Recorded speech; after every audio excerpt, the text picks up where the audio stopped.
श्री सच्चिदानंद सद्गुरु साईनाथ महाराज की जय। श्री सच्चिदानंद सद्गुरु अलिवेलु मंगम्म सहित भरद्वाज महाराज की जय। श्री सच्चिदानंद सद्गुरु नामपल्ली बाबा महाराज की जय। जय साई मास्टर। ఈ రోజు సత్సంగంలో మనం నేను దర్శించిన మహాత్ములు 3 శ్రీ ఆనందమాయి అమ్మ దివ్య చరిత్ర చదువుకుంటున్నాం. రచన పరమ పూజ్య ఆచార్య శ్రీ ఎక్కిరాల భరద్వాజ మాస్టర్ గారు. దీనిలో మనం క్రితం సత్సంగంలో చెప్పుకున్న దాన్ని క్లుప్తంగా చెప్పుకుందాం. అప్పుడు ఆచారాన్ని అనుసరించి ఈవిడ నిర్మలాదేవికి 13వ ఏటనే రమాని మోహన్ అనే ఆయనతోటి వివాహం జరిపిస్తారు. తర్వాత ఆమె కొంతకాలం పుట్టింట్లోనూ తర్వాత 4 సంవత్సరాలు తన బావగారింట్లోనూ ఉంటుంది. పెద్దగా ఆవిడ చదువు రాకపోవడం వలన ఆవిడ చదువుకోకపోవడం వలన తండ్రి బిపిన్ బిహారీయే ఆమెకు జాబులు, ఆమె భర్తకి ఏమైనా లెటర్స్ అవి రాయాలంటే ఆయనే చేసేవారనమాట. ఆమె భర్త ఆవిడ కోసం మంచి మంచి పుస్తకాలు అవన్నీ తెచ్చిచ్చేవారనమాట. ఇంట్లో ఆవిడ చాలా వంటలో సహాయం చేయడం, చిన్నపిల్లల్ని ఆడించడం, ఇవన్నీ చాలా చిన్నపిల్లల్ని చూసుకోవడం, అందరికీ ఇంట్లో అన్నీ అందించడం, ఎంత పనైనా అలసట లేకుండా సంతోషంగా చేస్తూ ఉండేవారు నిర్మలాదేవి. అందువలన అందరూ ఆవిడకి ఏమనుకున్నారు, బుద్ధిమాంద్యం కాబోలనుకునేవారు. ఎప్పుడు పనిచేస్తుంటే ఏమనుకుంటారు, ఏదో తేడా ఉందని. మనలాంటి వాళ్ళని రెస్ట్ కోరుకుంటాం కదా, కానీ ఆవిడ మాత్రం నిరంతరం అట్లా పనిచేస్తూనే ఉన్నారట. అట్లాగా చేస్తుంటే చూసిన వాళ్ళందరూ ఈవిడికి ఏదో బుద్ధిమాన్యమేమో, ఇంత పని చేస్తుంది ఏమిటి ఈవిడ, అసలు ఎక్కడ బ్రేక్ తీసుకోకుండా అని అనుకునేవారట. ఒకసారి ఆవిడకి నీటిలో ఎక్కువ పని చేయడం వల్ల చేతులు కాళ్ళు బాగా పగిలిపోయి ఉంటాయి. అయినా సరే ఆవిడ ఎక్కడా బాధపడకుండా పని చేస్తూనే ఉంటారు. అది చూసి అందరూ ఆశ్చర్యపోతారనమాట. ఆవిడ అది కాకుండా చాలా పనులు ఆవిడ నేర్చుకున్నారట. ఇతర పొరిగింటి గృహిణుల నుండి కుట్టు పని, నూలు వడకడం, బుట్టలు అల్లడం ఎంతో చక్కగా నేర్చుకున్నారట.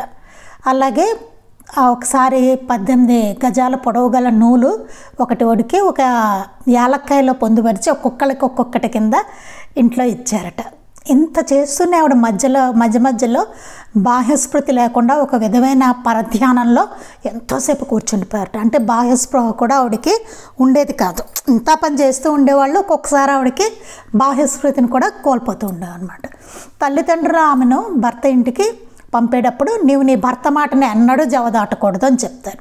ఆయన చెప్పినట్టే వినాలి, ఆయన మాటే నీకు వేదవాక్కు అని చెప్తారు. అప్పటి నుంచి ఆవిడ ఇంకా ఏమారకుండా అలాగే నడుచుకుంటారు. తల్లిదండ్రులు ఏం చెప్పారు అలాగే నడుచుకుంటారు. నిజానికి ఆమె భర్త పెద్దగా చదువుకున్న అతను కాదు, ఒక గ్రామీణుడు అనమాట. పూజా పునస్కారాల గురించి కూడా అతనికి చాలా కొద్దిగానే తెలుసు. ఆ దంపతులు ఇద్దరు ఏం చేస్తారంటే అష్ట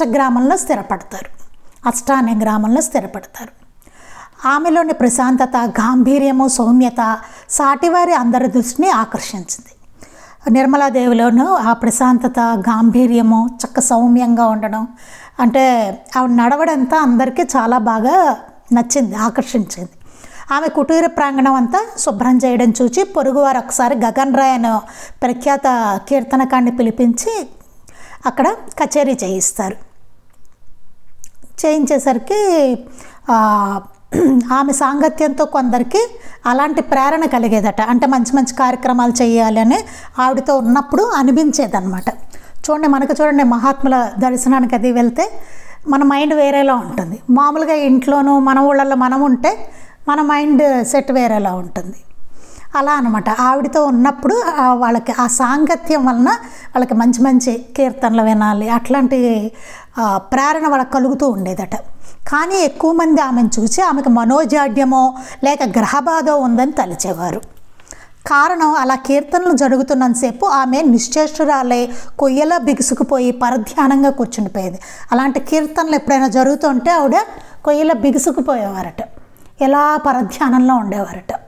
దాంతో అందరూ ఈవిడికి ఏదో మనోజాడ్యం ఉంది అని అనుకునేవారట. ఒకప్పుడు ఆమెకు సుస్థి చేసి 4 మాసాలు విద్యాకూటికి విశ్రాంతి కోసం వెళ్ళింది. అక్కడ కూడా ఆడవాళ్ళందరూ కలిసి గవ్వలాటకి పిలిచినా ఆవిడ వెళ్ళలేదు. అంటే ఆటలు అలాంటి వాటిల్లో ఆవిడ ఎక్కువ పాల్గొనేవారు కాదనమాట. అడిగితేనేమో గవ్వలాడడం మా వారికి ఇష్టం ఉండదు అని చెప్తారు. ఇక్కడ ఆయన లేడు కదా, ఆడు, నువ్వు వెళ్ళాక ఎలాగో ఆడవు కదా అంటారు వాళ్ళు. అయినా సరే ఆవిడ ఏం మాట్లాడకుండా ఊరుకుంటారు, కానీ ఆడరు అనమాట ఆవిడ. అది వారికి ఇంకేం సమాధానం చెప్పేవారు కాదు. ఆ కాలంలోనే వారి బంధువులమ్మాయి అన్నపూర్ణకు వివాహం అవుతుంది. కానీ కొద్ది కాలంలోనే ఆమె తిరిగి వచ్చి తన పుట్టింట్లోనే ఉంటుంది.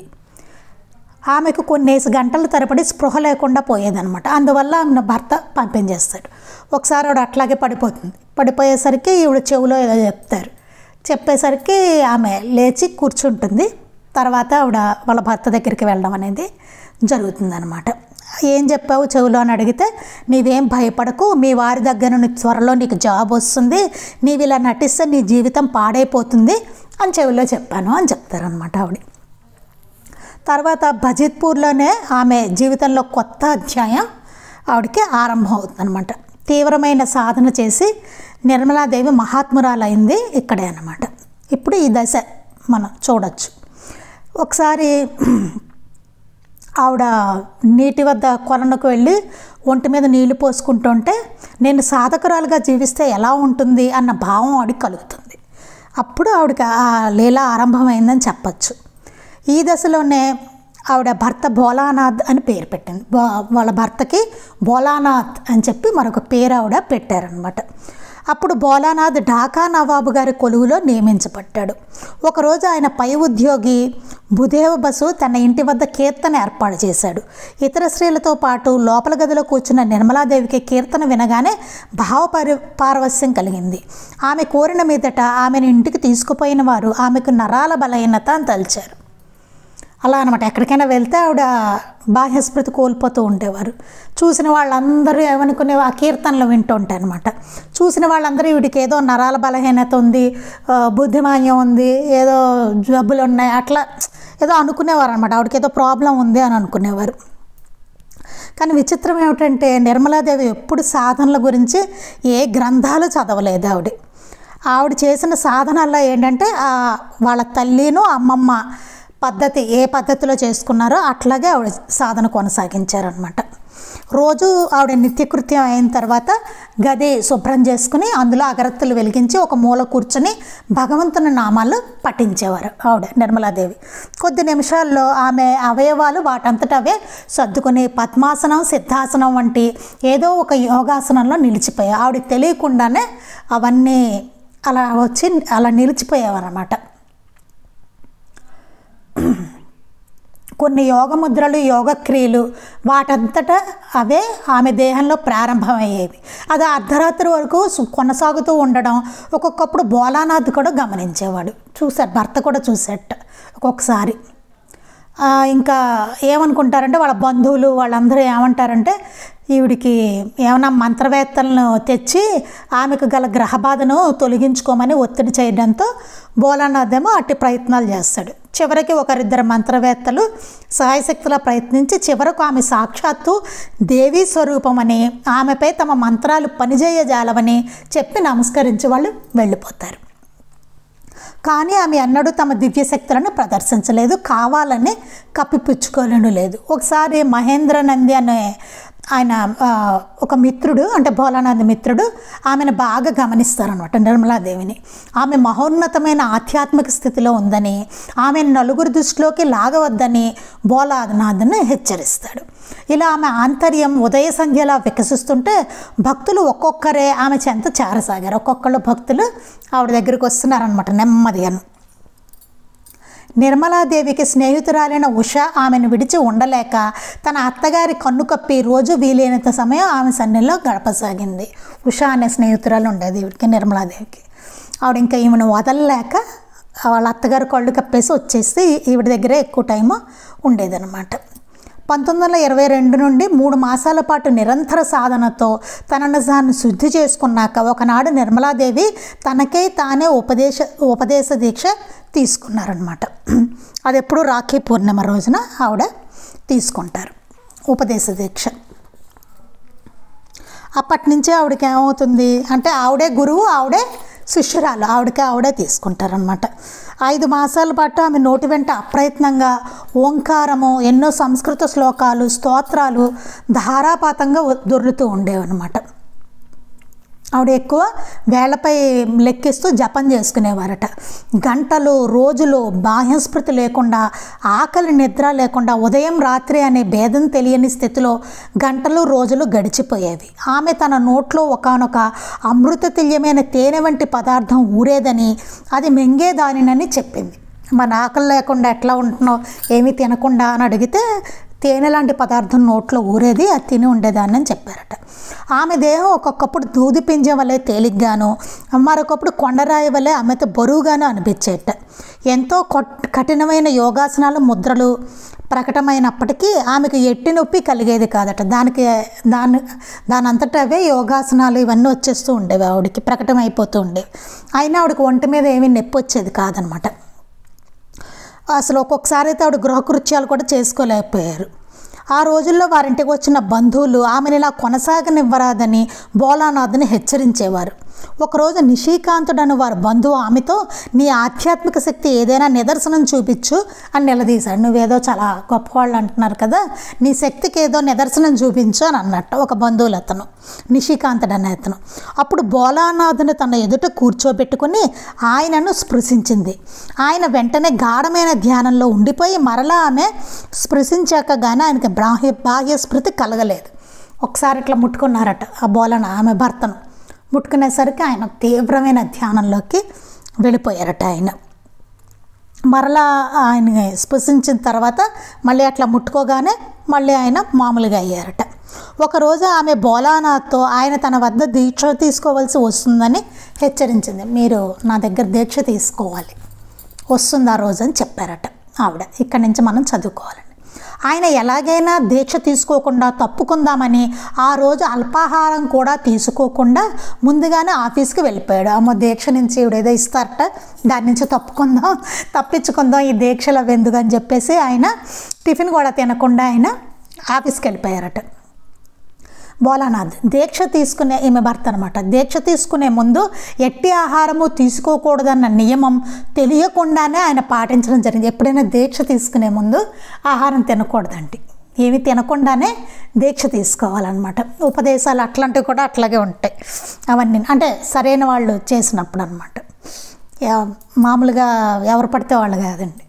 దీక్ష అంటే అట్లా ఉంటుంది. అది ఆయన తెలియకుండానే ఆయన ఆ రోజు ఆ నియమం పాటించేశారు, తినకుండా వెళ్ళిపోయారనమాట. ఆయన సరిగ్గా సమయానికి నిర్మలాదేవి దీక్ష తీసుకోవడానికి రమ్మని కబురు చేస్తే ఆయన తనకు ఆఫీసులో పనిలో తీరిక లేదన్నాడు. ఆవిడ కబురు చేశారట రమ్మని, ఇవాళ దీక్ష తీసుకోవాలి రా అని కబురు పెట్టారట. పెట్టేసరికి నాకు ఆఫీసులో పని తీరిక లేదన్నారట. అప్పుడు ఆమె ఆయన రాకుంటే నేనే ఆఫీస్కి రావాల్సి ఉంటుంది అని కబురు చేసింది. మీరు రాకపోతే నేనే వస్తాను ఆఫీస్కి అని కబురు పెట్టారట ఆవిడ నిర్మలాదేవి. విధి లేక ఆయన ఇల్లు చేరాడు. ఇంకేం చేస్తారు ఆయన, సరే ఇంటికి వచ్చారట. ఆయన స్నానం చేసి ఆమె ఇచ్చిన కొత్త గుడ్లు కట్టుకుని ఆసనంపై కూర్చున్నారు. ఆయన స్నానం చేశారట, ఈవిడ కొత్త వస్త్రాలు ఇచ్చారట, ఆ బట్టలు కట్టుకుని ఓ చోట కూర్చున్నారట. అప్పుడు ఆమెకు భావ సమాధి కలిగింది. అప్రయత్నంగా ఆమె నోటి వెంట ఏవేవో మంత్రాలు దొర్లుతున్నాయి. ఆవిడకి భావ సమాధి వచ్చేటప్పుడు కలిగిందట. కలిగి ఆవిడకి తెలియకుండానే ఆవిడ నోటి వెంట ఏవేవో మంత్రాలు వచ్చేస్తున్నాయట. చివరకు ఒకే మంత్రం ఆమె నెమ్మదిగా గొణుకుతున్నది. చివరికి ఏమైందట, మంత్రాలు అనేసిన తర్వాత ఒకే మంత్రాన్ని నెమ్మదిగా అంటున్నారట ఆవిడ. అప్పుడు ఆయన ఆమె నోటి వద్ద తమ చెవులు పెట్టి విని అదే తనకిచ్చిన దీక్షా మంత్రంగా స్వీకరించాడు. అప్పుడు ఆయన ఏం చేశారట, ఆవిడ ఎలా గొణుకుతున్నారట ఏదో మంత్రం, ఒకే మంత్రాన్ని. అప్పుడు ఆయన నోటి దగ్గర చెవి పెట్టి విన్నారట. ఆ మంత్రాన్ని విని అదే దీక్షా మంత్రంగా ఆయన స్వీకరించేశారట. అది తరువాత దానిని ఎలా జపించాలో ఆమె వివరించింది. తర్వాత ఆవిడ చెప్పారట, ఆ మంత్రాన్ని ఎట్లా జపించాలో కూడా చెప్పారట. తరువాత ఆయన పెద్దలను విచారించినప్పుడు ఆమె చెప్పినది మంత్రశాస్త్రానికి సరిపోయింది. తర్వాత ఏం చేశారట, ఈయన కొంతమంది పెద్దలను విచారించారట ఈ మంత్రం గురించి.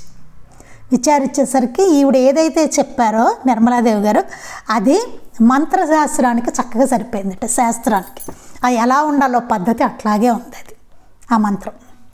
ఆమె నుండి మంత్రదీక్ష జ్యోతిష్ చంద్రరాయ్ అను మరొక భక్తుడు మాత్రమే పొందాడు. ఆమె నుండి మంత్రదీక్ష పొందిన ఆయన ఇంకొక ఆయన ఎవరంటే జ్యోతిష్ చంద్రరాయ్ అనే ఇంకో భక్తుడు. వీళ్ళిద్దరే.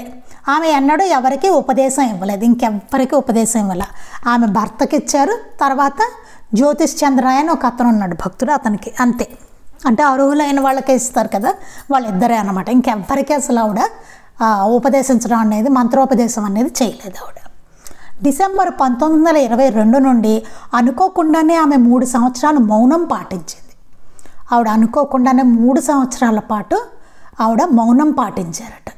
ఆమె పాటించిన మౌనంలో మౌనం మాత్రమే కాక చేతులు మరియు ముఖములతో కూడా తన భావాలను ఇతరులకు తెలిపేది కాదు. మామూలుగా మౌనం అంటే ఏంటి, మాట్లాడకుండా ఉండి మన చేతులతోటి మొహంతో ఇట్లా సైగలు చేస్తూ చెప్తాం. అయినా ఆవిడ అవి కూడా చేసేవారు కట్టండి. అది మౌనం అంటే ఎంత కష్టమో చూడండి. పైగా ఏంటి 3 సంవత్సరాల పాటు మాట్లాడలేదు, సైగలు చేయడము అట్లా కూడా లేదట. మొహంతో కానీ చేతులతో కానీ చెప్పడం అట్లాంటివి కూడా లేవట. ఆమె ముఖంలో కూడా వేరెట్టి భావాలు ప్రకటమయ్యేవి కావు. మొహంలో కూడా అసలు వేరే భావాలు ఏమి కనిపించేవి గట్ట. మనకైతే కనిపిస్తూ ఉంటాయి కదా ఒకవేళ మాట్లాడకపోయినా మన మొహంలో.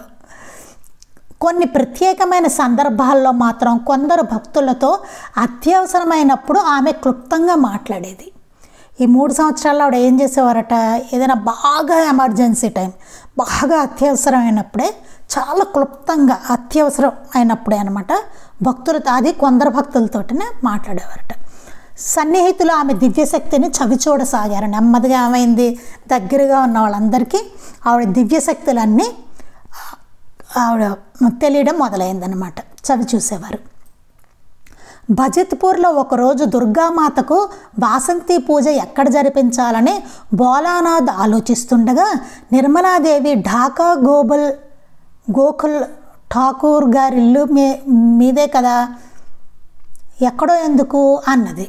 ఆ మాటలకు అర్థమేమో కొంతకాలం అయ్యాక కానీ ఎవరికీ తెలియలేదు. ఒకసారి ఏమైందిట, భజత్పూర్లో ఒకరోజు దుర్గామాతకు వాసంతి పూజ చేస్తారటండి. ఎక్కడ జరిపించాలా అని ప్లేస్ గురించి ఆలోచిస్తున్నారట.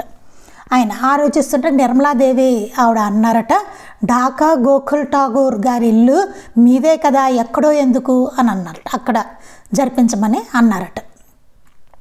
ఆ మాటలకు అర్థం ఏమిటో కొంతకాలం అయ్యాక కానీ అందరికీ అర్థం కాలేదట అది.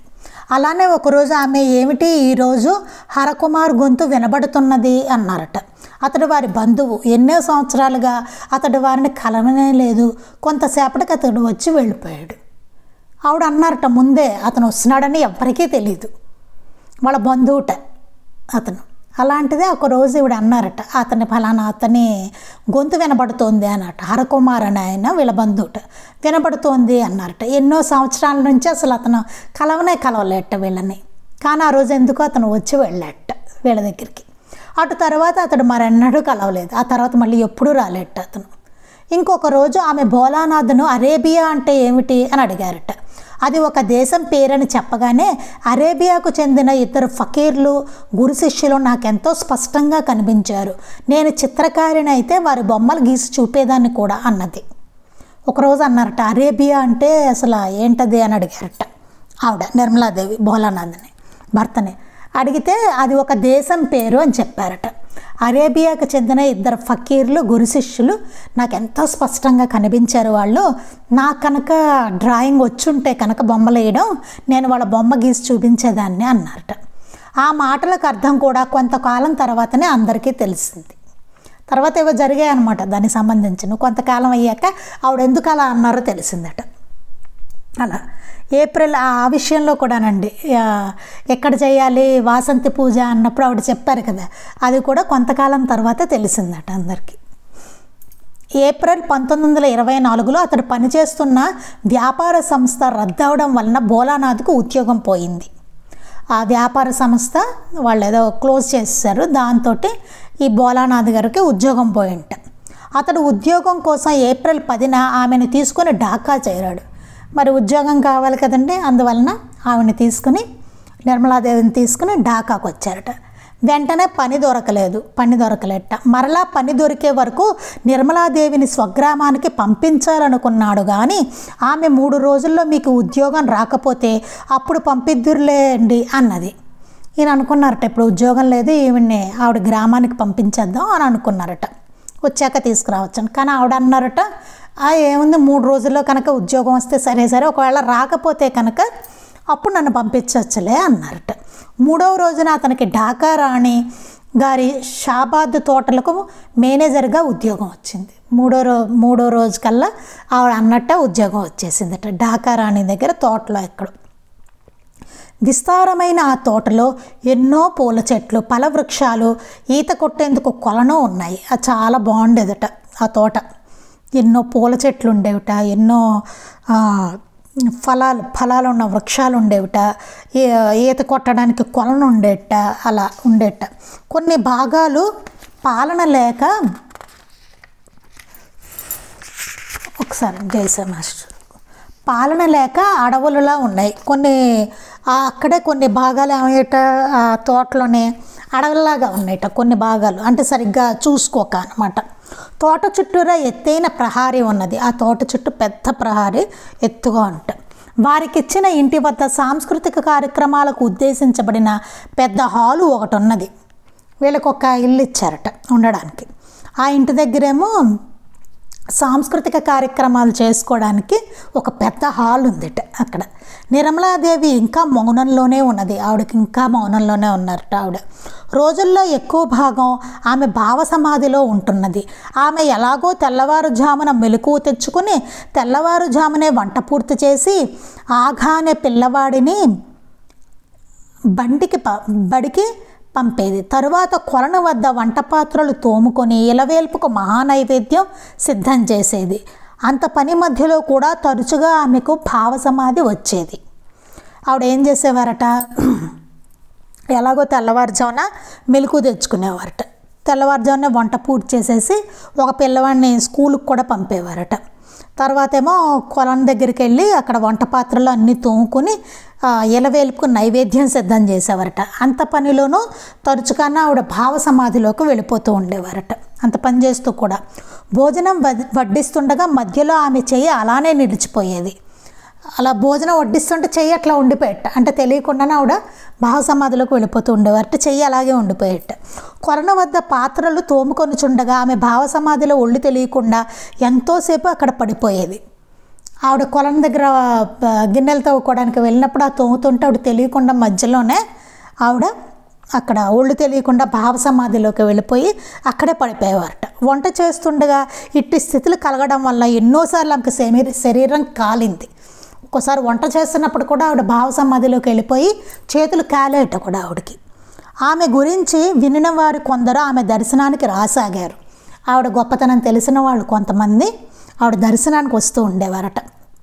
ఆమె ఒక మాటైనా మాట్లాడకపోయినా, ఎవరికేసి చూడకపోయినా ఆమెను దర్శించిన వారందరూ పిన్నలు పెద్దలు మంత్రముగ్ధులే అమ్మ అమ్మ అంటూ ఆమెను విడవలేకపోయేవారు. ఆవిడ మాట్లాడినా సరే మాట్లాడకపోయినా సరే వచ్చిన వాళ్ళతోటి వాళ్ళ మొహం వంక చూడకపోయినా సరే వాళ్ళకి ఆమెను చూడడంతో మంత్రముగ్ధులు అయిపోయేవారట.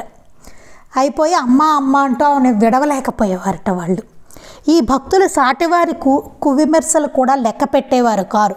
ఎంతోమంది అనేవారు, ఏంటో ఆవిడకి ఏదో మనోజాడ్యం ఉంది, ఆవిడకి ఏదో నరాల బలహీనత ఉంది, అలా పడిపోతూ ఉంటుంది ఆవిడ, అలాంటి వాడు దేవుడు అంటూ వెళ్ళడం ఏమిటి అని చెప్పి చాలామంది విమర్శిస్తూ ఉండేవారట ఈ వెళ్తున్న వాళ్ళ దగ్గర. అయినా సరే అలాంటి విమర్శలని వాళ్ళు లెక్క చేయకుండా ఆవిడ దగ్గరికి వెళ్ళేవారట. ఎందరెందరో అతిథులు అమోఘమైన ఆమె చేతి వంట తిన్నారు. ఎంతోమందికి ఆవిడ చేతి వంట తిన్నట్ట. అమోఘంగా ఆవిడ వంట చేసేవారట. చాలా అద్భుతంగా రుచిగా వంట చేసి పెట్టేవారట. ఆమె ఏ రోజు వచ్చిన కూరలు పండ్లు ఆ రోజే ఖర్చు చేసేసేది. ఏ రోజు పళ్ళు వచ్చినా ఏ రోజు కూరలు వచ్చినా అవి ఆ రోజు అయిపోవాలన్నమాట.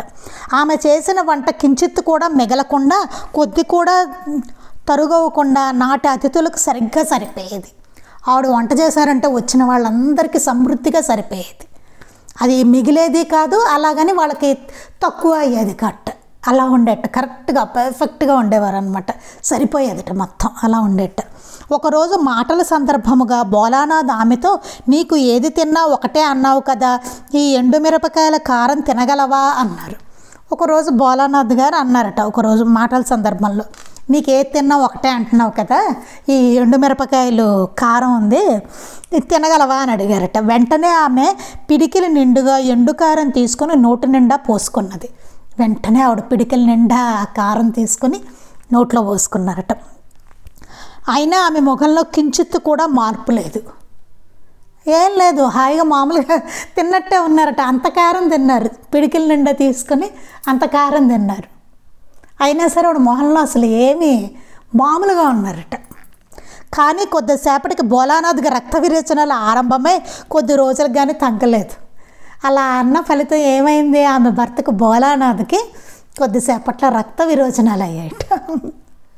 అవి కొన్ని రోజుల వరకు తగ్గలేట. చూసారా, టెస్ట్ చేశాడు, దాంతో అట్లా అయ్యింది పాపం. ఆయన బాధపడుతుంటే ఆమె, నన్ను ఇలా పరీక్ష చేయవద్దని ఎన్నోసార్లు చెప్పాను కదా, ఇలా ఎందుకు చేస్తారు అని జాలిగా అన్నది. ఆయన పాపం బాధపడుతున్నట్ట, రక్త విరోచనాలు అయిపోయి బాధపడుతుంటే ఆవిడ అన్నట్ట, నన్ను ఇలా పరీక్ష చేయవద్దని నేను ఎన్నోసార్లు మీకు చెప్పాను, ఎందుకు అట్లా చేస్తున్నారు అని చెప్పి ఆవిడ అన్నారట. ఇంకెప్పుడు అలా చేయనులే అన్నాడు భోలానాథ్. ఇంకెప్పుడు అట్లా చేయను, తెలిసి వచ్చింది నాకు, నిన్నేం పరీక్ష చేయను బాబోయ్ అన్నట్టు ఆయన. విశాలమైన ఆ తోటలో ఒక మూల 2 ముస్లింల సమాధులు ఉన్నాయి. వీళ్ళు ఒక తోట దగ్గర ఉన్నారు కదా, అక్కడ ఆ తోటలోనే ఏమున్నాయి, 2 ముస్లిం సమాధులు ఉన్నాయటండి.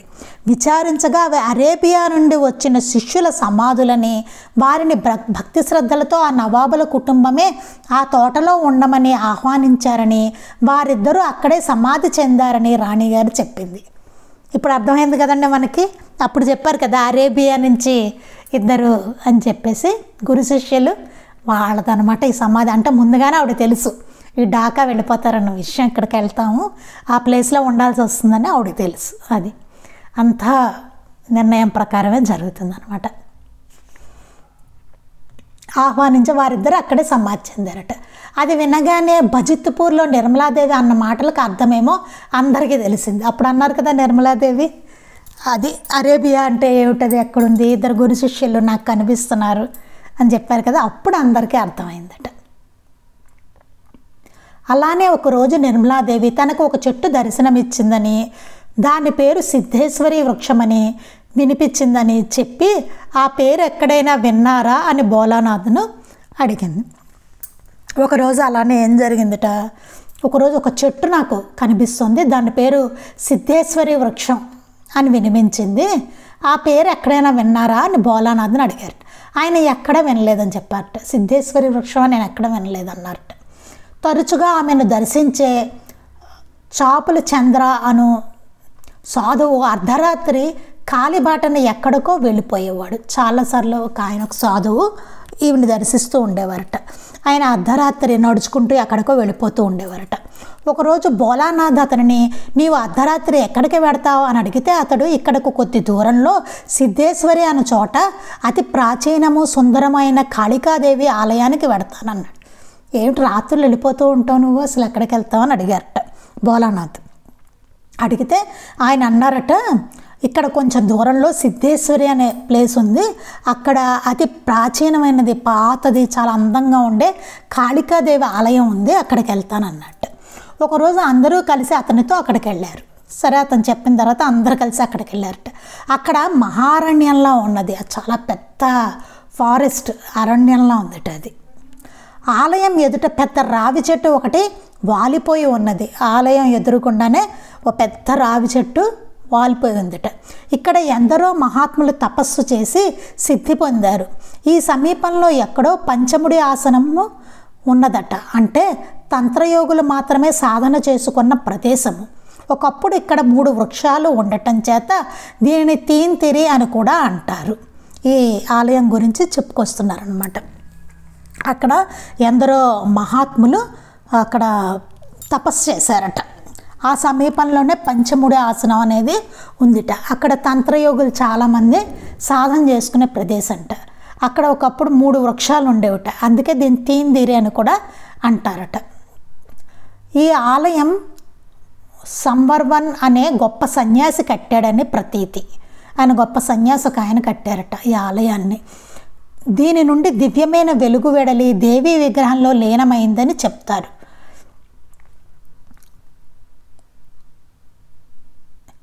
కాదండి, సన్యాసి కట్టాడని చెప్తారు. ఆ 3 వృక్షాలలో ఇప్పుడు ఇదొక్కటే మిగిలింది. ఇవి కూలిపోయినప్పుడు దీని నుండి దివ్యమైన వెలుగు వెడలి దేవీ విగ్రహంలో లీనమైంది అని చెప్పారట. అక్కడ ఒక వృక్షాలు 3 ఉండేవి అని చెప్పారు కదా ఒకప్పుడు. ఏమైందంటే ఆ 3 వృక్షాల్లో ఒక్కటే మిగిలిందిట. అది కూడా కూలిపోయినప్పుట దాని నుండి ఒక దివ్యమైన వెలుగు వచ్చి దేవీ విగ్రహంలోకి లీనమైందిట అని అతను చెప్పాట. తరువాత ఒకనాటి రాత్రి నిర్మలాదేవి బృందము సిద్ధేశ్వరి ఆలయానికి వెళ్ళారు. ఒకరోజు రాత్రి వాళ్ళు నిర్మలాదేవి మిగతా ఉన్న భక్తులు అందరూ కలిసి సిద్ధేశ్వరి ఆలయానికి వెళ్ళారట. కానీ ఆలయానికి తాళం వేసి ఉంది. ఆ టైంలో ఆలయానికి తాళం వేశారట రాత్రి అవడం వల్ల. ఆమె భావపారవస్యంలో ఆ తాళం త్రాకగానే అది తెరుచుకున్నది. ఆవిడ వెంటనే పారవస్యంలోకి వెళ్ళిపోయారట. తాళం ఇట్లా ముట్టుకున్నారట. ముట్టుకోగానే అది తెరుచుకుంది తాళం. ఇక ఆలయానికి అలా విడిచి వెళ్ళలేక ఆలయాన్ని అలా విడిచి వెళ్ళలేక ఆ రాత్రి ఆ బృందమే అక్కడ ఉన్నది. మొత్తం అందరూ కలిపి అక్కడే ఉన్నారట. అలా వదిలి వెళ్ళలేక ఇంకా తెరుచుకుంది కదా తలుపులు, వాళ్ళు అలా ఉన్నారట అక్కడ. ఆ రోజుల్లోనే నిర్మలాదేవి సుఖదుఖాలకు అతీతంగా ఉన్నదన్న నిదర్శనాలు ఎన్నో కనిపించాయి. ఆ రోజుల్లోనే వాళ్లకు ఆవిడ సుఖదుఖాలకు అతీతం, సుఖానికి కానీ దుఃఖానికి కానీ ఆవిడ అతీతంగా ఉన్నారట. అలాంటి నిదర్శనాలు కూడా ఎన్నో కనిపించాయట. అవి ఏమిటన్నది మనం రేపు చదువుకుందాం. శ్రీ సచ్చిదానంద సద్గురు సాయినాథ్ మహారాజ్ కి జై. శ్రీ సచ్చిదానంద సద్గురు అలివేలు మంగమ్మ సహిత భరద్వాజ మహారాజ్ కి జై. శ్రీ సచ్చిదానంద సద్గురు నాంపల్లి బాబా మహారాజ్ కి జై. గురుదేవ దత్త అవధూత చింతన. లోకా సమస్తాః సుఖినో భవంతు. లోకా సమస్తాః సుఖినో భవంతు.